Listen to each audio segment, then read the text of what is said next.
Everyone, कैसे हैं आप सब लोग। आज हम फिजिक्स में इग्नू को पढ़ते पढ़ते अभी तक 2 यूनिट खत्म कर चुके हैं। कौन कौन सी, फटाफट बताइए। एक तो वेक्टर अलजेब्रा थी और एक वेक्टर अलजेब्रा 2 थी। हमने वेक्टर और स्केलर को बहुत बेहतरीन तरीके से पढ़ा, सारे क्वेश्चन आंसर किए। अब एक कुछ क्वेश्चन आंसर मैंने आप सबके लिए छोड़े थे और आज के दिन बहुत ही कमाल का टॉपिक होने जा रहा है। हम अब यूनिट 3 स्टार्ट करेंगे और इस यूनिट में हम मैथमेटिक्स के इंपॉर्टेंट ब्रांच को सीख रहे होंगे। भाई अगर मैथमेटिक्स की इस इंपॉर्टेंट ब्रांच को सीखोगे जो मैं पढ़ाऊंगा आपको, तो आपको फिजिक्स में डिफिकल्टी बिल्कुल नहीं आएगी। अब ये जरूरी क्यों है? आप सबको पता है कि आपने अभी 12th क्लियर की, बीएससी में आए हैं, इग्नू की बीएससी पढ़ रहे हैं, या फिर आप रेगुलर बीएससी कर रहे हैं, कोई फर्क नहीं पड़ता। लेकिन बिना मैथ्स के फिजिक्स में कैसे कर पाओगे? और अब हमारे पास फिजिक्स एडवांस हो जाएगी, है ना? तो घबराने वाली क्या बात है। एडवांस फिजिक्स आएगी तो हम उसके रिगार्डिंग जो मैथ्स है, जिस मैथ्स की रिक्वायरमेंट है, वो भी सीखेंगे। तो चलो बिना किसी देरी के शुरू करते हैं आज का हमारा ये लेक्चर। और आज हमारे पास कुछ खास होने जा रहा है क्योंकि हम सीखने जा रहे हैं डिफरेंशियल इक्वेशन के बारे में। ऑर्डिनरी डिफरेंशियल इक्वेशन, ठीक है भाई, याद रखेंगे आप सब भी। ऑर्डिनरी डिफरेंशियल इक्वेशन को हम पढ़ेंगे। अब हम पढ़ाई करें, हमसे बुक वाले क्या एक्सपेक्ट करते हैं, जरा ये भी देख लो। हमसे बुक वाले कहते हैं कि हम आशा करते हैं that you have studied calculus at this senior secondary level. 12th में पढ़ी है कैलकुलस, ये भी वही उम्मीद करते हैं। चलो पढ़ी है, ठीक है, नहीं पढ़ी है कोई बात नहीं, मैं हूं ना, मैं हेल्प करूंगा आपको, मैं समझाऊंगा जहां भी डिफिकल्टी आएगी। We shall take it for granted that you know how to determine the first order derivative. अब ये फर्स्ट ऑर्डर डेरिवेटिव क्या है? भाई आपने ऐसे डेरिवेटिव सॉल्व किए ना जहां पर हमने ये पढ़ा डीवी बाई डी टी, है ना, और D Y by D T. तो फर्स्ट ऑर्डर का मतलब ही यही है कि जो हम डेरिवेटिव करते हैं उसकी पावर 1 हो, उसको 2 बार नहीं करना। 2 बार कर दोगे तो वो सेकंड ऑर्डर में आ जाएगा। अच्छा, ये बोल रहे हैं पार्शियल डेरिवेटिव्स एंड इंटीग्रल्स। अभी पार्शियल डेरिवेटिव क्या है वी विल सी, है ना, ऑफ वेरियस फंक्शन, अलग अलग फंक्शन के। और फंक्शन क्या होते हैं आप जानते हैं ना, मैं बता देता हूं फिर से एक बार, रिकैप हो जाएगा। फंक्शन होते हैं असल में कुछ ऐसे वेरिएबल जिनकी वैल्यू किसी दूसरे इंडिपेंडेंट वेरिएबल पे डिपेंड करती है। जैसे y की वैल्यू x पर डिपेंड करती है। x की वैल्यू क्या रखोगे, जो भी रखोगे उसके अकॉर्डिंग y की वैल्यू आएगी। तो y एक फंक्शन है, ठीक है ना, वेरिएबल है, इसको डिपेंडेंट वेरिएबल, उसको इंडिपेंडेंट वेरिएबल। आगे देखते जाओ। However, we have briefly explained how to calculate partial derivative। जो भी हम आएंगे पार्शियल डेरिवेटिव करेंगे, अपन सीखेंगे क्या है क्या नहीं है। तो भाई आपसे बुक वाले बहुत कुछ एक्सपेक्ट करते हैं, फिर उसके बेस पर कुछ प्रैक्टिस सेट देंगे आपको, है ना, क्वेश्चंस देंगे। तो आज हम वही करने जा रहे हैं, तो छोड़ो, करते हैं स्टार्ट। चलिए तो भाई साहब यहां पर सबसे पहले जो हमारा टॉपिक है, जरा उसको हाईलाइट तो कर लो। क्या है हमारा टॉपिक? है ordinary differential equation. Differential equation, और ये ऑर्डिनरी है, लेकिन एक वर्ड जो बहुत जरूरी है यहां पर वो है first order derivative. First order. अब यार ये फर्स्ट ऑर्डर का मतलब ही यही है कि जब हम डेरिवेटिव कर रहे हो तो उसकी पावर 1 होनी चाहिए। तो ऑर्डर होता क्या है? सिंपली हम किसी भी वेरिएबल को कितनी बार डेरिवेटिव करते हैं, है ना। और ऑर्डिनरी डिफरेंशियल इक्वेशन का मतलब होता है कि जब हम कभी भी किसी चीज का डेरिवेटिव निकालते हो तो वो एक ही बार पे फंक्शन डिपेंड करना चाहिए। मेरे कहने का मतलब देखो, जैसे कि y है, ठीक है ना। अब 12th में हमने पढ़ा है कि भाई जब हम वेव को पढ़ रहे होते हैं तो ये जो डिस्प्लेसमेंट है ये y और t दोनों पे डिपेंड करती है ना। तो y पे भी, और मतलब y x पे भी डिपेंड करेगी और t पे भी। जब हम वेव को पढ़ रहे होते हैं इसकी इक्वेशन आपने पढ़ी होगी, किस तरह से थी, a sin kx minus omega t, ऐसी थी ना। लेकिन जब ये एक पे डिपेंड करती है, या तो वो x पे कर ले या फिर वो t पे कर ले। तो ऐसे में जब हम y का रेट ऑफ चेंज निकालते हैं कि y x के रिस्पेक्ट में कितनी तेजी से बदल रही है या कितनी चेंज हो रही है, तो हम उसको बोलते हैं ऑर्डिनरी डिफरेंशियल इक्वेशन। लेकिन अगर ये 2 या 3 या 4 पे डिपेंड करे, इसको बोलते हैं पार्शियल डिफरेंशियल इक्वेशन, है ना। हम उसका पार्शियल डेरिवेटिव करते हैं। तो पार्शियल डेरिवेटिव कब करते हैं? जब एक से ज्यादा वेरिएबल हो। ऑर्डिनरी कब करते हैं? जब सिंगल वेरिएबल की बात चलती है ना। जब यानी कि फंक्शन किसी एक पे डिपेंड करता हो, इंडिपेंडेंट वेरिएबल एक होना चाहिए। बात क्लियर है? चलो, जैसे कि यहां देख लो भाई, यहां वेलोसिटी केवल टाइम पे डिपेंड कर रही है ना। तो function depends only on one independent variable. Clear ना? ये देखो, फोर्स के बारे में हमने देखा है कि भाई जो न्यूटन का सेकंड लॉ है, वहां पर ये जब हम एक्सेलरेशन को सॉल्व करते हैं तो एक्सेलरेशन वेलोसिटी का रेट ऑफ चेंज होता नहीं होता वेलोसिटी का, तो डीवी बाई डी टी। अच्छा, फिर हम उसके बाद एक ये भी है आपके पास इक्वेशन, रेट ऑफ डीके, है ना। आपने पढ़ा होगा कि जब कोई भी एटम या किसी भी पार्टिकल को रख दें तो वो अपने आप ही डीके होता है, उसका न्यूक्लियस अपने आप ही ब्रेक होता है। तो किस रेट से ब्रेक हो रहा है? टाइम के अकॉर्डिंग ब्रेक होता है कि अब 1 साल में इतना हो जाएगा, 2 साल में उतना हो जाएगा। तो रेट ऑफ डीके आपने पढ़ा होगा, तो ये dn बाई dt है ना, नंबर ऑफ पार्टिकल जो भी डीके हो रहे हैं, कितने पार्टिकल डीके हो रहे हैं वो उस बारे में। और ये वाली जो थर्ड वाली इक्वेशन है, कुछ याद आ रहा है कहां पढ़ी है आपने? ये पढ़ी है ऑसिलेशन में, जो किसी का एसएचएम शो करती है ना, सिंपल हार्मोनिक मोशन को शो करती है। नहीं पढ़ा है सिंपल हार्मोनिक मोशन तो मैं कराऊंगा। अब इसमें जो पोजीशन चेंज हो रही है वो टाइम के रेस्पेक्ट में चेंज हो रही है। यहां पर केवल टाइम ही ऐसा वेरिएबल है जहां पर हम देख सकते हैं कि पोजीशन केवल उसी पर डिपेंड करती है, किसी 2 या 3 चीजों पर डिपेंड नहीं करती है। अगर यहां इंडिपेंडेंट वेरिएबल यानी जैसे टाइम है ना, और भी होते, तो अगर वो उस पर डिपेंड करती है एक से ज्यादा, तो वो होता पार्शियल। अभी अपन पढ़ रहे हैं ऑर्डिनरी। मेरे ख्याल से जो लिखा है कि first order ordinary differential equation, इसका मतलब क्या समझ में आया ना, कि फर्स्ट ऑर्डर का मतलब कि हम उसको एक ही बार देख रहे होंगे डेरिवेटिव में, dy बाई dt इस तरह से। जरा एक बार देखो, जब हम लिखते हैं कि m dv बाई dt, सही है ना। अब हम ये पता है कि वेलोसिटी किसका चेंज होता है भाई साहब, ऐसे भी तो लिख सकते हैं इसको, m d बाई dt, और वेलोसिटी को लिख सकते हैं आप dx बाई dt। यही तो होते हैं ना वेलोसिटी। और इस पूरे को एक साथ हम ऐसे लिख सकते हैं कि पोजीशन का 2 बार derivative d2x by dt square. यहां देखो 2 बार डेरिवेटिव हुआ, इसकी पावर कितनी है 2, तो यहां पर ये सेकंड ऑर्डर डेरिवेटिव है ना, सेकंड ऑर्डर। 3 होगा थर्ड ऑर्डर। तो इस तरह से हायर ऑर्डर डेरिवेटिव्स भी चलते हैं, सेकंड ऑर्डर, थर्ड ऑर्डर, ठीक है ना। अभी dv बाई dt लिखा था, फर्स्ट ऑर्डर है, अपने को ऐसे करना है। और ऑर्डिनरी पता लग गया ना, जहां पर जो वेरिएबल है जैसे कि v है, वो केवल एक ही फंक्शन पे डिपेंड करता है, एक ही इंडिपेंडेंट फंक्शन पे। क्लियर है? चलो भाई, अपन आगे देख सकते हैं। अब अपने को इसमें बहुत इंपॉर्टेंट टॉपिक आता है, लीनियर या नॉन लीनियर पहचानने को आता है, होमोजीनियस और नॉन होमोजीनियस डिफरेंशियल इक्वेशन, है ना। लीनियर डिफरेंशियल इक्वेशन है कि नहीं है, नॉन लीनियर डिफरेंशियल इक्वेशन है कि नहीं है, होमोजीनियस डिफरेंशियल इक्वेशन है कि नहीं है। तो हमें ये सब चीजें पहचाननी है। बहुत सारी चीजें हैं, चिंता क्यों करते हो, हम फटाफट सीख लेंगे आसान तरीके से। ओके, तो देखो, लीनियर या नॉन लीनियर ये डिफरेंशियल इक्वेशन कैसे पढ़ते हैं, तो ध्यान से रखना, ध्यान में भी देना। इसके 3 रूल है, मैं रूल लिख देता हूं, उस 3 रूल को याद रखना। कोई भी डिफरेंशियल इक्वेशन जैसे dy by dt, dv by dt, dx by dt, कोई से भी हो, वो 3 चीजों पर डिपेंड करेगी। उसका रूल है PPF, है ना, नो PPF। बोले तो नो प्रोडक्ट, है ना, नो पावर और नो फंक्शन।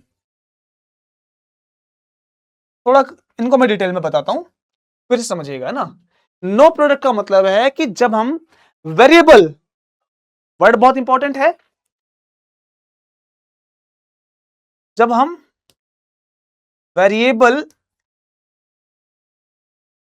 डिपेंडेंट फंक्शन, जब हम वेरिएबल डिपेंडेंट फंक्शन की बात करते हैं, वो डिपेंडेंट फंक्शन कुछ भी हो सकता है। हमने देखा था भाई पीछे वो डिपेंडेंट फंक्शन v भी हो सकता है और n भी हो सकता है और x भी हो सकता है। वो डिपेंडेंट फंक्शन i भी हो सकता है ना, di बाई dt, करंट का रेट ऑफ चेंज, बोलो है कि नहीं, चार्ज का rate of change dq by dt, वो कुछ भी हो सकता है भाई, कि चार्ज किस रेट से बदल रहे हैं, करंट किस रेट से बदल रही है, वॉल्यूम किस रेट से बदल रहा है, तो वो कुछ भी हो सकता है ना। वॉल्यूम dv बाई dr, कि भाई साहब वॉल्यूम चेंज कर रहे हो, अब वॉल्यूम रेडियस के रिस्पेक्ट में बदल रहा है, कि रेडियस दोगुना कर दी, वॉल्यूम इतना हो गया, है ना, वॉल्यूम का चेंज के रिस्पेक्ट में। तो जब हम डिपेंडेंट वेरिएबल की बात करते हैं, वो कुछ भी हो सकता है, v, x, y, i, t, कुछ भी, whatever.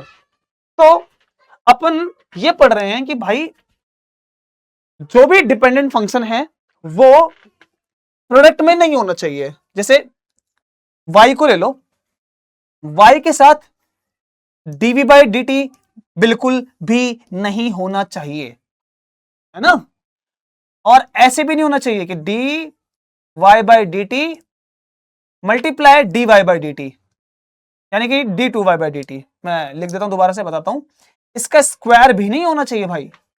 No product no power, बात समझ में आ रही है, कि या तो मल्टीप्लाई में भी नहीं होना चाहिए और वो पावर में भी नहीं होना चाहिए, d2y बाई dt भी, क्लियर है, और फंक्शन में भी नहीं होना चाहिए। फंक्शन से क्या मतलब है मेरे भाई, ये वाली वर्ड ना सबको कंफ्यूज कर सकती है, बताता हूं कैसे। एक इक्वेशन है y equals to a sine omega T, इसका रेट ऑफ चेंज करेंगे तो हम लिखेंगे dy बाई dt, है ना। अब चलो एक काम कर लो, डायरेक्ट लिख लो आप ऐसे कि dy बाई dt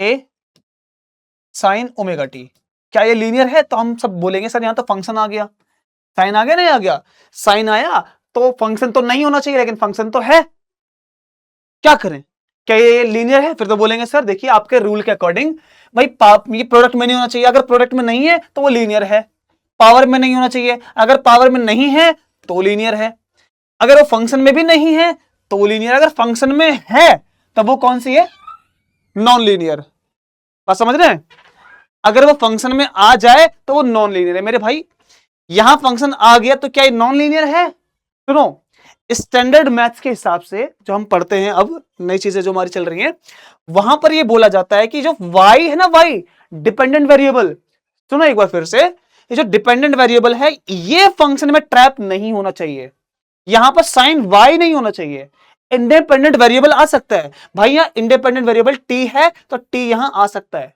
ओके ना। तो यहां पर सुन लो साफ साफ कि y है ना, जो डिपेंडेंट वेरिएबल है वो फंक्शन में नहीं है, अगर वो फंक्शन में नहीं है तो वो कौन सी है, लीनियर है। क्या मेरी बात समझ में आई ना, कि लीनियर कौन कौन सी है, ना तो प्रोडक्ट में हो, ना पावर में हो, ना फंक्शन में हो, ना फंक्शन में ट्रैप्ड हो। मैं लिख देता हूं इसको और बेहतर करके, नो ट्रैप्ड,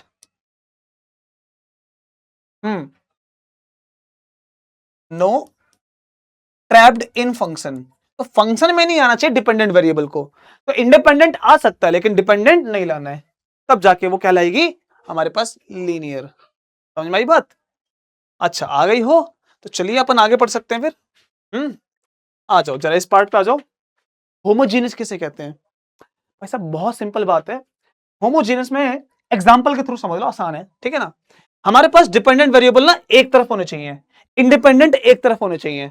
डिपेंडेंट कौन है, वाई, तो यहां पर देखो वाई है ना एक तरफ, पहला पहला समझ में आया ना कि वाई एक तरफ होने चाहिए, यानी कि डिपेंडेंट वेरिएबल।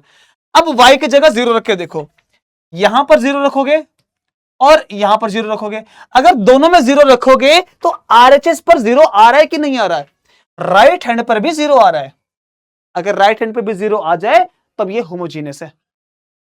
जरा यहां देखो, डिपेंडेंट वेरिएबल एक तरफ है ना वाई वाले, वाई को जीरो कर दो, इसको भी जीरो कर दो, तो ये पूरी की पूरी जीरो हो जाएगी। क्या आरएचएस पर जीरो हुआ, भाई राइट हैंड पर जीरो नहीं हुआ, तो वो ये नॉन होमोजीनियस है ना। दिमाग में डालना, अपने बत्ती को जलाना, दिमाग की बत्ती, कि भाई साहब होमोजीनियस वो कहलाएगी जहां पर डिपेंडेंट वेरिएबल अगर एक तरफ आ जाए और उसमें जीरो रख के देख लो उसकी वैल्यू, और आरएचएस पे भी जीरो हो जाए, तब तो ये होमोजीनियस है। कोई भी कांस्टेंट टर्म नहीं होनी चाहिए, फंक्शन वाली टर्म नहीं होनी चाहिए, है ना। तो यानी कि जो भी इंडिपेंडेंट वेरिएबल है वो यहां नहीं होना चाहिए, आरएचएस पर या एलएचएस पर कहीं भी एक साथ इकट्ठा करके कह लो उसको कि आपने वाई वाले को उधर ले गए, एक्स वाले को उधर ले गए ना, कह सकते हो कुछ भी। अब यहां देखो जरा भाई साहब, यहां जीरो रखो वाई को और यहां वाई को जीरो रखो, तो क्या पूरी जीरो नहीं हो जाएगी? हो जाएगी सर जीरो। तो ये भी होमोजीनियस है, क्लियर है ना। तो homogeneous, non homogeneous, linear, non linear, ये क्या है हमने पहचान लिया। लीनियर जो होगी, पहचानो लीनियर कौन कौन सी है, ना प्रोडक्ट, ना पावर, ना फंक्शन, ऐसा तीनों फॉलो करता है तो वो लीनियर है। होमोजीनियस में सभी डिपेंडेंट एक तरफ, जीरो लगा के देखो, जीरो आता है तो वो होमोजीनियस है, नहीं आएगा तो नॉन होमोजीनियस है। जरा प्रैक्टिस करके दो, प्रैक्टिस। अब इसकी प्रैक्टिस देखना भाई, मैं पूछता हूं कि ये जो तीन इक्वेशन है इनमें से कौन सी लीनियर है, मैं लिख देता हूं, आपको बताना है linear, second non linear, third homogeneous कौन सी है, या दोनों एक साथ हो सकती है ना, फोर्थ नॉन होमोजीनियस। आपको इनको कैटेगराइज करना है और ऐसे करना है कि ये देखो इन दोनों का पेयर, ऐसे हम ऐसे चलेंगे ऑल्टरनेटिव तरीके से, है ना। हम इसके साथ इनका पेयर बना रहे होंगे, है ना, और नॉन लीनियर के साथ इन दोनों का पेयर। चलो सीखते हैं कैसे कैसे बताता हूं मैं, ठीक है ना। पहले वाले देखो जरा, क्या ये लीनियर है? तो आप बोलेंगे सर देखिए, लीनियर के लिए no product, no power, no function. भाई साहब किसका प्रोडक्ट? Dependent variable. यहां बताओ डिपेंडेंट कौन है? बोलेंगे सर आई है, क्योंकि यहां पर आई का डेरिवेटिव है। बात ठीक है, आई का डेरिवेटिव है तो हमने साफ साफ पहचान लिया कि सर यहां पर आई है जो डिपेंडेंट वेरिएबल है, ओके ना। अब मुझे बताओ एल क्या है? भाई एल तो इंडिपेंडेंट है, यानी कांस्टेंट है, आर भी कांस्टेंट है, ई भी कांस्टेंट है, तो तीनों चीज तो कांस्टेंट है। मैं सिर्फ पूछता हूं क्या डिपेंडेंट ये D I by D T के साथ आई मल्टीप्लाई में है, कोई प्रोडक्ट में है? बोलेंगे नहीं सर। कोई पावर में है? नहीं है। किसी फंक्शन के अंदर बंद है आई? आई यहां पर किसी फंक्शन के अंदर बंद नहीं है। यहां पर भी चाहे तो देख लो, यहां पर आई के साथ आर मल्टीप्लाई है, और आर क्या है? कांस्टेंट है। आर क्या है? कांस्टेंट है। तो यहां पर हम साफ साफ कह सकते हैं कि सर आई के साथ कोई भी दूसरा आई नहीं होना चाहिए, है ना। तो ये आर एक्स कुछ भी आ सकता है, ओके ना। बात क्लियर हो रही है? तो ये लीनियर है। पहले वाली कौन सी है? लीनियर। अच्छा होमोजीनियस है कि नॉन होमोजीनियस? यार होमोजीनियस में ये होता है कि जितने भी डिपेंडेंट है वो एक तरफ लेकर आओ, जीरो पुट करो, सब जीरो हो जाए। यार अगर आप यहां इक्वेशन में देखो जरा, क्या है equation? L D I by D T plus R I equals to E. मैं पूछता हूं कि अगर आई की जगह पे जीरो रख दोगे, जीरो रख दोगे तो पूरी की पूरी जीरो बन जाएगी, लेकिन क्या वहां पर जीरो बना? नहीं बना। तो ये नॉन होमोजीनियस है। लीनियर तो है लेकिन नॉन होमोजीनियस। बात क्लियर है? सेकंड पे भी जरा प्रैक्टिस कर लो। यार यहां पर डिपेंडेंट कौन है पहचान सकते हो? डिपेंडेंट तो पहचानना आना चाहिए, राइट आपको। अब डिपेंडेंट कौन है? क्यू, क्योंकि क्यू का डेरिवेटिव हो रहा है। क्या क्यू के साथ यहां कोई और मल्टीप्लाई है? क्यू नहीं है, प्रोडक्ट में नहीं है, पावर में नहीं है, और क्यू किसी फंक्शन में भी नहीं है।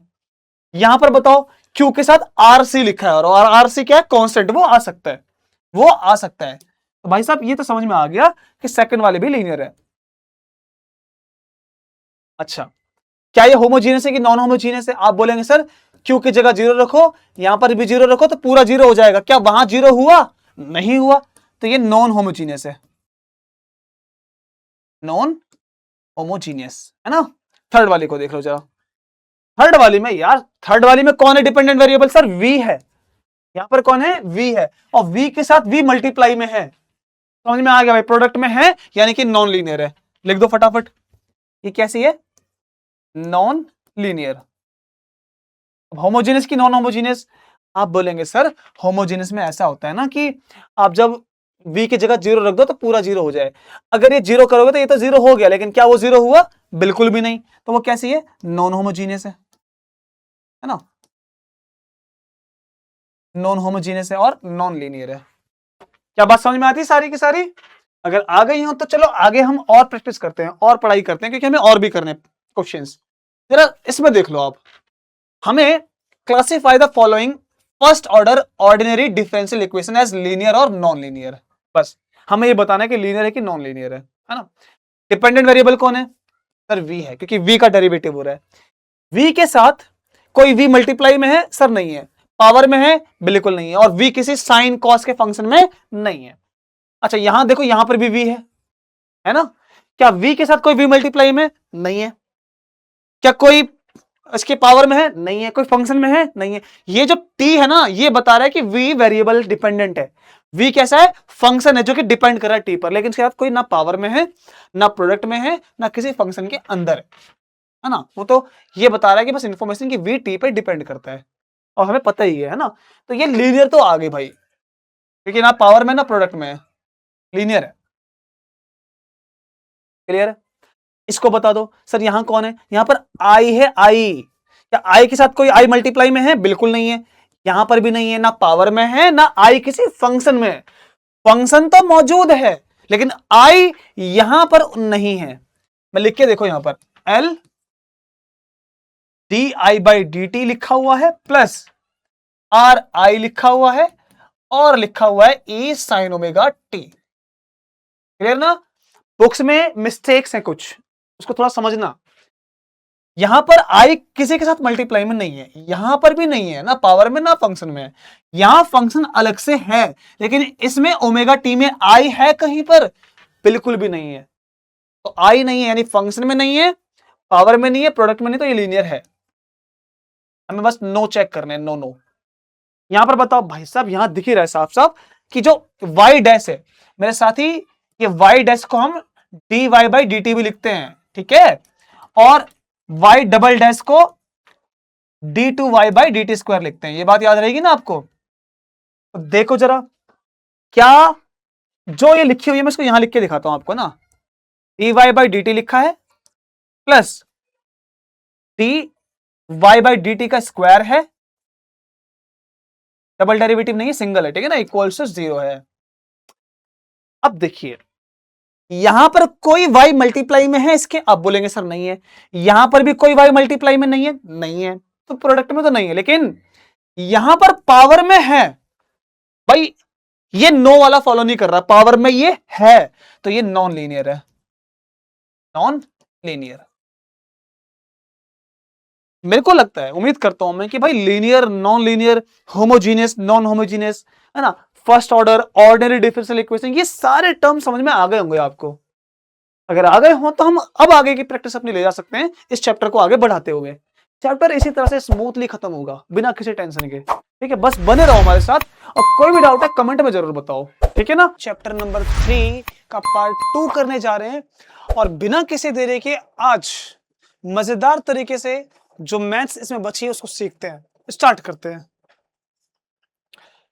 अब ना हमारे लिए सबसे पहले जो टॉपिक इंट्रोड्यूस हुआ है वो है जनरल एंड पर्टिकुलर सॉल्यूशन, और हम जो पढ़ रहे थे वो क्या है? वो है ऑर्डिनरी डिफरेंशियल इक्वेशन। अब इसमें जनरल और पर्टिकुलर सॉल्यूशन का क्या मतलब होता है, थोड़ा सा फोकस करना बात को समझने में।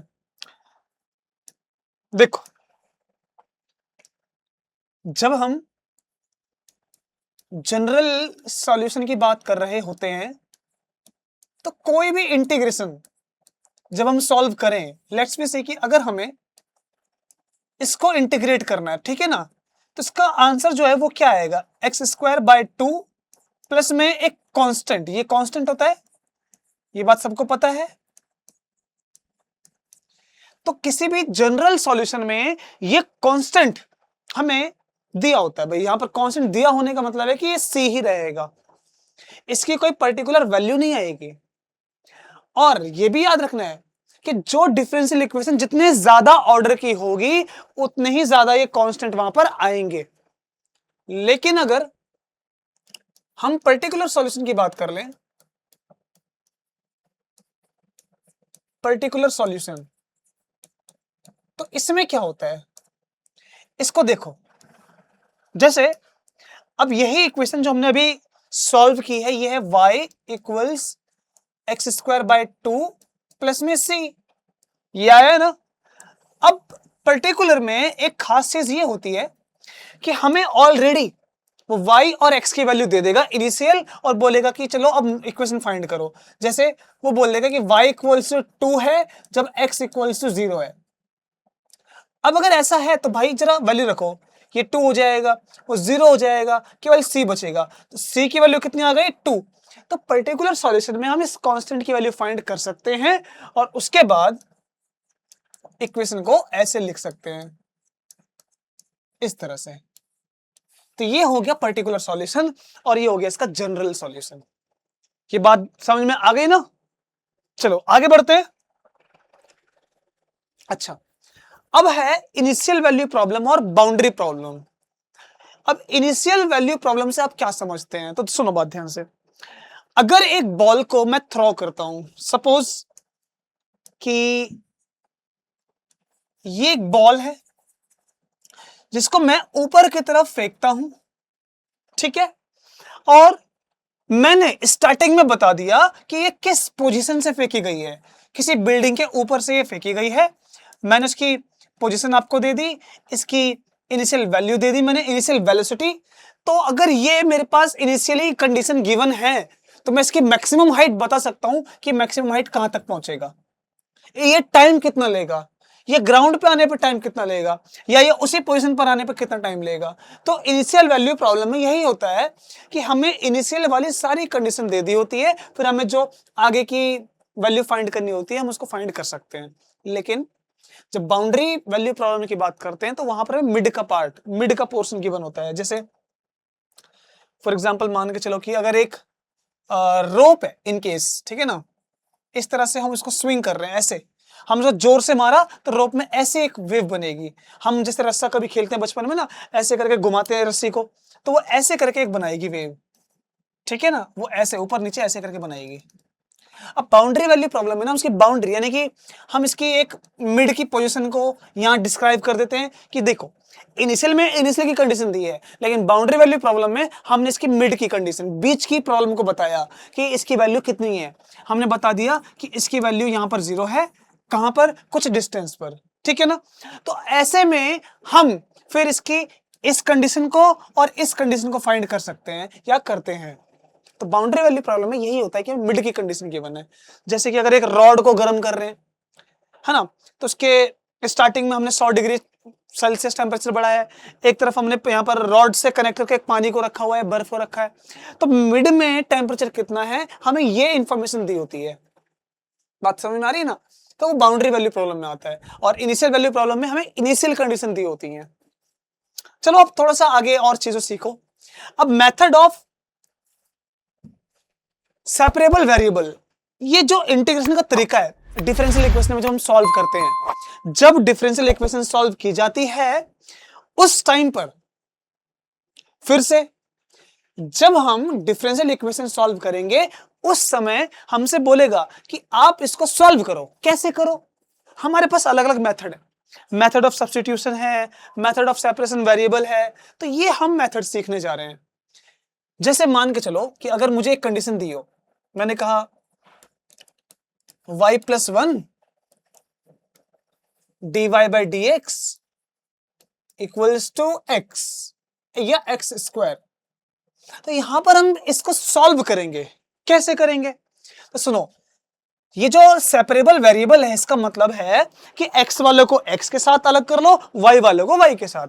तो इस dx को वहां, y को यहीं पर रहने दो, तो ये ऐसे बन जाएगा, और ये dx x² के साथ। अब इसको इंटीग्रेट करना है, इसको भी इंटीग्रेट करना है। जब इसको इंटीग्रेट कर लेंगे वो हमारा होगा solution of differential equation. Method कौन सा लगाया? हमने मेथड यूज किया है मेथड ऑफ सेपरेबल वेरिएबल्स। बात समझ में आई? इसको कैसे करना है मैं आगे बताऊंगा, लेकिन y वाले एक तरफ किए, x वाले एक तरफ किए, ये हमारी टेक्निक है ना, इस वाले मेथड में ये टेक्निक है। अब जरा एक क्वेश्चन पे नजर मारो। तो हमें एक क्वेश्चन दिया है इस तरह से कि y + 1 y' + x = 0, और इनकी हमें y और x की वैल्यू दे रखी है, तो हमें सॉल्व करना है। क्या लिखा है पढ़ के देखो जरा क्वेश्चन। भाई साहब ये दे रहा है कि solve the first order ordinary differential equation. अब सॉल्व करने के लिए बोला है, लेकिन हम किस मेथड से करें? अभी हम जो मेथड पढ़ रहे हैं वो कौन सा है, मेथड ऑफ सेपरेबल वेरिएबल, उसके साथ हम सॉल्व कर लेंगे। आगे जो आने वाले मेथड होंगे वो कब यूज किए जाते हैं वो मैं आपको सिखा दूंगा, और सेपरेशन ऑफ वेरिएबल कब लगाते हैं वो भी सिखाता हूं मैं। अभी तो चलो मैं जनरली सॉल्व करना बता रहा हूं, लेकिन यूज कब कब करें ये मैं आपको अलग से सिखा दूंगा, ठीक है ना। ये जो y डैश है, एक बार नोट करना कि जो y डैश है उसको हम लिखते हैं dy बाई डी एक्स, और अगर y डबल डैश दिया हो ना, इसका मतलब है कि सेकंड ऑर्डर डेरिवेटिव है, सेकंड ऑर्डर डेरिवेटिव। चलो इसको सॉल्व करते हैं। y प्लस वन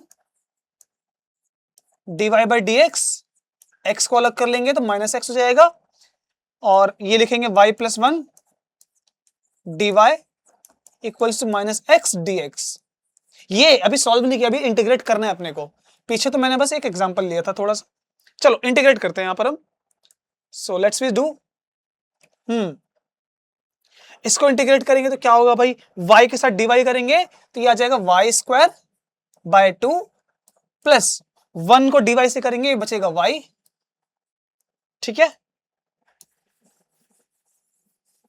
और साथ में ये जो हमारे पास यहां दिया है ये बचेगा minus X square by two, plus में एक कांस्टेंट आ जाएगा।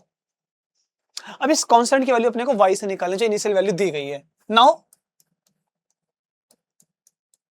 For y equals to two at x equal zero, यानी कि y की वैल्यू दो कब है, जब x जीरो है। चलो रख के देखो, तो टू रखेंगे, टू को square four, four by two two, y की वैल्यू टू, x की वैल्यू जीरो, बचेगा c, तो c की वैल्यू कितनी आ गई भाई साहब, फोर आ गई। हमें अब इस वैल्यू को वहां पुट करना है और हमारा आंसर आ जाएगा। करें इसको, मैं ऊपर कर देता हूं, ठीक है ना। यहाँ पर ये बचेगा Y square by two plus Y equals minus X square by two, और c की value four. So this is our final answer. ये हमने सॉल्व कर लिया, ये इनिशियल कंडीशन गिवन थी इसलिए। बात समझ में आई ना, आसान है बहुत ज्यादा, और ज्यादा घबराने की कोई दिक्कत नहीं है। आपने 12th में भी किया होगा, जिन्होंने नहीं किया है वो ध्यान से सीखते जाओ, ठीक है ना। और मैं कोशिश करूंगा कि देखो जितनी भी मैथमेटिक्स हो गई है अब नीड के अकॉर्डिंग पढ़ेंगे हम। नेक्स्ट क्लास से अब जो चैप्टर 2 बुक 2 है उसको स्टार्ट करेंगे, जिसमें हम न्यूटन्स के लॉज वगैरह से डील करेंगे, तो उसके लिए रेडी रहना, ठीक है। वो अच्छा रहेगा, मजेदार टॉपिक। अच्छा जरा एक ये भी क्वेश्चन देख लो, एग्जांपल 3.2, यह रेडियो एक्टिव डीके और एक्सपोनेंशियल डीके। बोले तो अगर कोई भी न्यूक्लियस या कोई भी मान लो एटम है, जब उसका न्यूक्लियस ब्रेक होता है तो किस रेट से ब्रेक होगा, ये हम पता लगा सकते हैं, ये हम कैलकुलेट करते हैं कि उसके डिसइंटीग्रेशन का रेट क्या है, ठीक है ना। कितने पार्टिकल्स उसमें से बाहर निकल रहे हैं उस एटम की कंडीशन जानकर। एनीवेज ये तो हम अभी इसके डिटेल में नहीं जा रहे, हमें बस अभी सॉल्व करना है।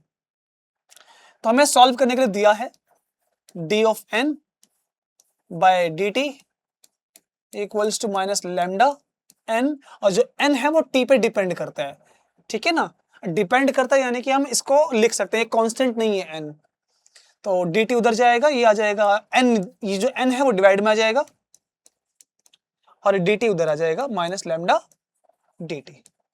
और इसको सॉल्व करेंगे, it will B log natural है ना एल एन,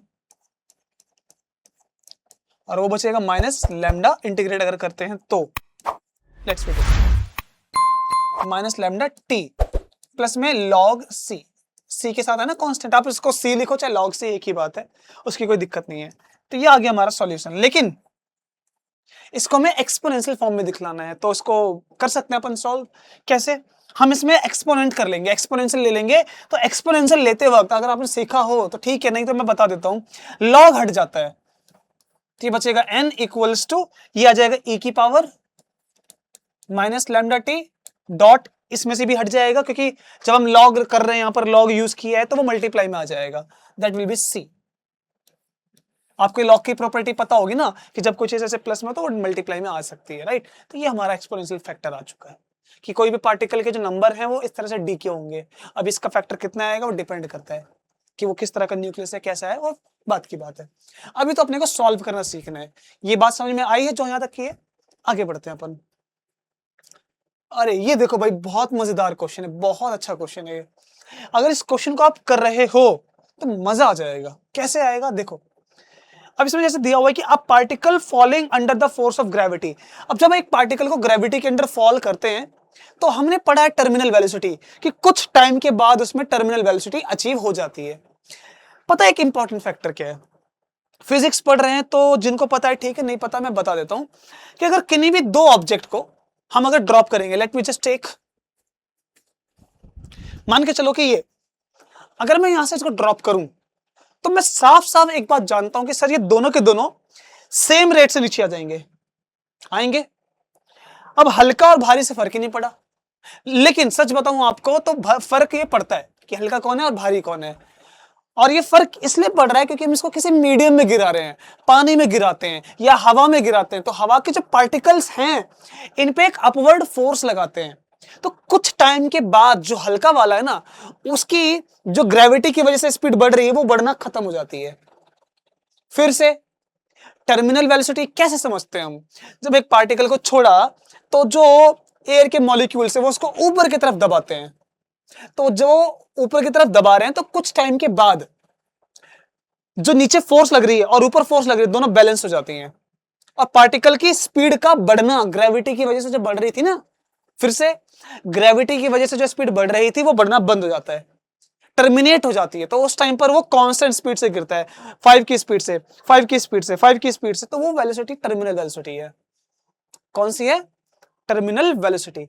अब अपने को यहां पर कुछ ऐसा ही करना है। देखो क्या करना है, obtain the general solution of the following ordinary differential equation two determine the effect of air resistance on a particle falling under the force of gravity. तो अपने को इसी की इक्वेशन निकालनी है और अपने को शो करना है कि इसमें टर्मिनल वेलोसिटी आ जाती है।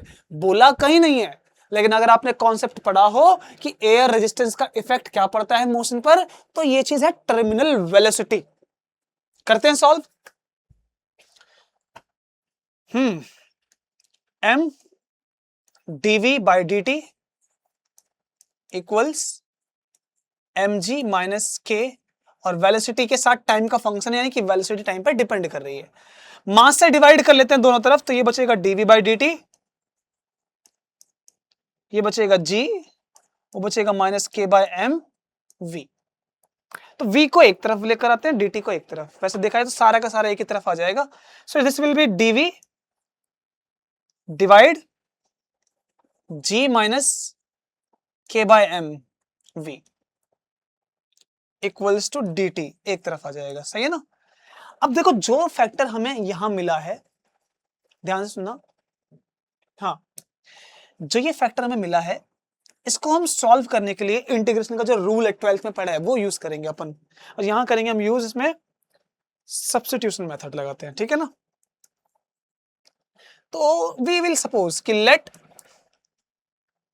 y equals to g minus K by M V. तो हमने इसको y में कन्वर्ट कर लिया, तो हमारा अब इंटीग्रेशन y के रिस्पेक्ट में ही सॉल्व होगा, तो dv को भी y करना पड़ेगा। कर लेते हैं अपन, कैसे करेंगे बताता हूं मैं। ये जो v है इसको dv बनाना पड़ेगा, तो डेरिवेटिव करना पड़ेगा। दिस विल बी dy, ये 0 हो जाएगा, बचेगा माइनस के बाय एम, क्योंकि 0 क्यों हो गया? क्योंकि ये कांस्टेंट है। और v को क्या लिखेंगे? dv, तो dv की वैल्यू क्या आ गई? dv हो जाएगा dy minus K by M. बस अब अपने को ये सब कुछ यहां पुट करना है। ठीक है ना? करते हैं पुट यहां पर सॉल्व। सो dv बाय dv को क्या लिखेंगे अपन? ये माइनस dy बाय के बाय एम, ये हमने dv की जगह लिख लिया, और इसको क्या माना है? y माना है। सो this will B multiply y। मैं ब्रैकेट नहीं लिखूंगा ताकि कंफ्यूजन ना हो, मैं मल्टीप्लाई लिख देता हूं। लेट्स से ये लो y। ठीक है ना? Equals to dt, k by m तो कांस्टेंट है, right? So we can take it out, so minus m by k हो जाएगा, राइट ना? क्योंकि जब इसको हम ऊपर लेकर लिखेंगे तो ये हो जाएगा m upon k integrate dv by y equals to dt। Fine. अब थोड़ी जगह बनाते हैं।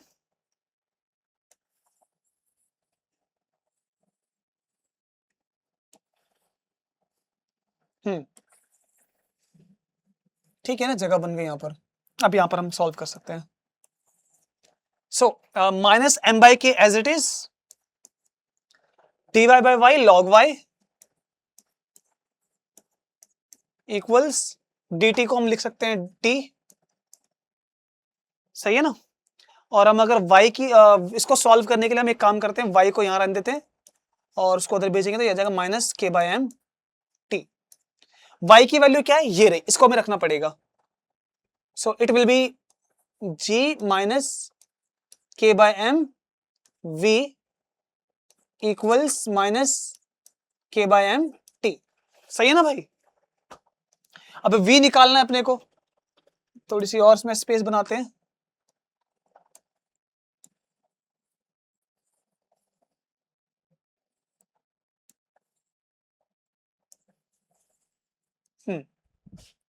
तो अगर v निकालेंगे, सॉल्व करेंगे, तो ये जो माइनस का पोर्शन है, इसको ध्यान से देखना, मैं इसको उधर ले आता हूं, इसको इधर लेकर आता हूं, तो ये हो जाएगा g प्लस इसको उधर लेकर आएंगे g के साथ, it will be k by m multiply t। मैंने क्या क्या पता चला है ना, इस माइनस को अगर वहां ले जाएंगे तो ये वाला फैक्टर जो है इधर आएगा तो प्लस हो जाएगा g के साथ, तो मैंने वही लिखा है। और यहां क्या बचेगा, k बाय m v, और v निकालने के लिए हम इसको डिवाइड कर लेते हैं, इसको उधर भेजते हैं, तो इसको इधर लेकर आएंगे ना m को, तो ये जाएगा mg डिवाइड में k आ जाएगा, क्योंकि वो है ना डिवाइड में आएगा, प्लस इसको उधर भेजेंगे तो ये कट जाएगा ना, तो यहां बचेगा केवल t, क्योंकि m वहां भेजेंगे, m से m कट जाएगा, k डिवाइड में लेकर आ जाएगा, इक्वल्स टू में v, सही है ना। लेकिन लॉग नेचुरल था हमारे पास। अच्छा एक चीज यहां पर देखो, थोड़ी सी गलती हो गई है, यहां हमारे पास log y था, तो इसको सॉल्व करना पड़ेगा अपने को। एक सेकंड, इसको रिवर्स ले चलते हैं, फिर सॉल्व करते हैं यहां से, ठीक है। ओके, सो log अगर है ये, तो log natural y equals to minus K by M T, इसको एक्सपोनेंशियल में करते हैं सॉल्व, तो ये हो जाएगा y equals to A to the power minus K by M multiply T, ये हो जाएगा। अब हम यहां पर y की वैल्यू रखेंगे, सो y की वैल्यू क्या थी हमारे पास, वो g minus K by M v equals to same रहेगा। हाँ अब ठीक है ना, हमारे पास v निकालेंगे अगेन, तो माइनस का फैक्टर है, उधर जाएगा प्लस हो जाएगा, so it will be k by M v equals और g minus A to the power minus K T by M, clear. अब v को सॉल्व करना है अपने को, सो v हो जाएगा mg बाय k, ठीक है, और उधर माइनस उधर जाएगा तो m बाय k e की power minus K T by M. अच्छा एक चीज नोट करो, बहुत इंपॉर्टेंट है, कि अब इस इक्वेशन में यहां पर एक फैक्टर है, एक टर्म है t, दिख रही है ना t क्लियरली।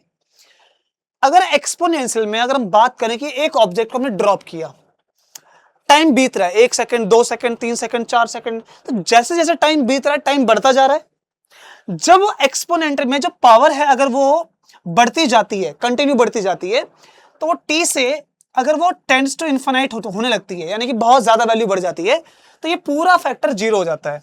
अगर ये जीरो, तो ये पूरा का पूरा कैंसिल हो जाएगा, पूरा का पूरा जीरो। मैंने क्या बोला कि जब ये वैल्यू t की बढ़ती जाएगी तो ये जीरो हो जाएगा, ठीक है। ये एक्सपोनेंशियल का एक रूल होता है ना, मुझे पढ़ते हैं एक्सपोनेंशियल, तो क्या बचेगा, केवल mg बाय k। तो आप साफ साफ देख सकते हो कि एक कांस्टेंट वेलोसिटी अचीव हो जाती है, ये भी कांस्टेंट, ये भी कांस्टेंट, ये भी constant. So this is terminal velocity. लेकिन एक बात और सुना ध्यान से,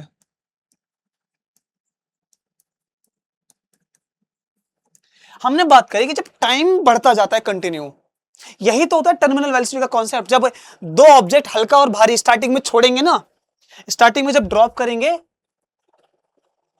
इन दोनों को, तो स्टार्टिंग में ये दोनों टर्मिनल वेलोसिटी अचीव नहीं करेंगे, जब टाइम ज्यादा बीत जाएगा उसके बाद अचीव होती है। ओके, 11th की फिजिक्स में पढ़ा होगा कैसे होता है कॉन्सेप्ट, नहीं तो मैं अभी जब हम फिजिक्स कर रहे होंगे टॉपिक आएगा समझाऊंगा कि कुछ टाइम के बाद ऐसा क्यों होता है ये तो हमने सीख लिया, लेकिन कैसे होता है ये सीखेंगे अपन। ओके ना, चलो। अच्छा अब जैसे हमारे पास ये इक्वेशन सॉल्व करने के लिए, ये सॉल्व करना अब आसान होगा आप सबके लिए। मैं इसको होमवर्क छोड़ दूं कि आप सबके लिए, बताइए, क्योंकि बहुत आसान है सॉल्व करना। Obtain the general solution. General में हमारे पास y dash is equal to minus X दिया, तो क्या लिखेंगे इसको, y dy by D X equals to minus X. Solve करेंगे तो y dy एक तरफ और x वाला फैक्टर एक तरफ। अब इसको इंटीग्रेट करना है, अब इसको सॉल्व तो सब कर लेंगे। ऐसे ही इसमें भी है, बहुत आसान है ये भी है।